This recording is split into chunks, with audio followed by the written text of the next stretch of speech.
SIPRI Stockholm International Peace Research Institute వాళ్ళు ఆయుధాలు ఏదైతే దిగుమతి చేసుకుంటాయో 162 దేశాలని 2020-2024 కాలం మధ్య ఎలా దిగుమతి చేసుకునే స్టడీ చేసి ముఖ్యంగా ఏషియా అండ్ ఓషియానా కలిపి ప్రపంచ ఆర్మ్స్ ఇంపోర్ట్స్ లో 33% అంట. యూరోప్ ప్రపంచ arms import 28%, middle east 27%, America 6.2%, Africa కేవలం 4.5% అన్నమాట. ప్రపంచంలో ఆయుధాలు ఇతర దేశాల నుంచి కొనుక్కొచ్చే దేశాల్లో టాప్ 5 దేశాలు ఉన్నాయి. Number 1 Ukraine, number 2 India, number 3 Qatar, number 4 Saudi Arabia, number 5 Pakistan. ఈ 5 దేశాలు కలిపి ప్రపంచంలో ఆర్మ్స్ పర్చేజెస్ లో 35% ఈ 5 దేశాలు చేస్తాయి అన్నమాట. సిప్రి రిపోర్ట్ ప్రకారం ప్రపంచంలో ఎక్కువగా ఆయుధాలు ఎక్స్పోర్ట్ చేసే దేశాలు టాప్ ఆర్మ్స్ ఎక్స్పోర్టర్స్ అంటే ఇతర దేశాలకు అమ్మే దేశాలు ఏంటి? మొదటగా అమెరికా, 2 ఫ్రాన్స్, 3వది రష్యా, 4వది చైనా, 5వది జర్మనీ. యాక్చువల్లీ ఇంతకుముందు రష్యా 2వ స్థానంలో ఉండేది. ఇప్పుడు రష్యా 3వ స్థానానికి పడిపోయింది అనమాట. రష్యా ఎక్కువగా అమ్మేది ఇండియా, చైనా, కజకిస్తాన్. ఈ 3 దేశాలకే దాదాపు 2/3 ఆఫ్ రష్యన్ ఆర్మ్స్ ఎక్స్పోర్ట్స్ వెళ్తాయి అనమాట. సిప్రి రిపోర్ట్ లో కనుక మనం గమనిస్తే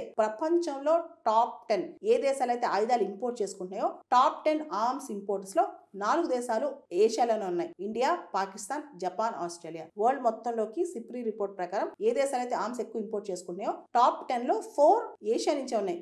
1 India, 2 Pakistan, 3 Japan, 4 Australia. Main గా ఏషియాకి ఎక్కువగా ఆర్మ్స్ సప్లై చేసే దేశాలు అమెరికా, రష్యా, చైనా అన్నమాట. వీటి నుంచి ఎక్కువగా సప్లై వస్తుంది అనమాట.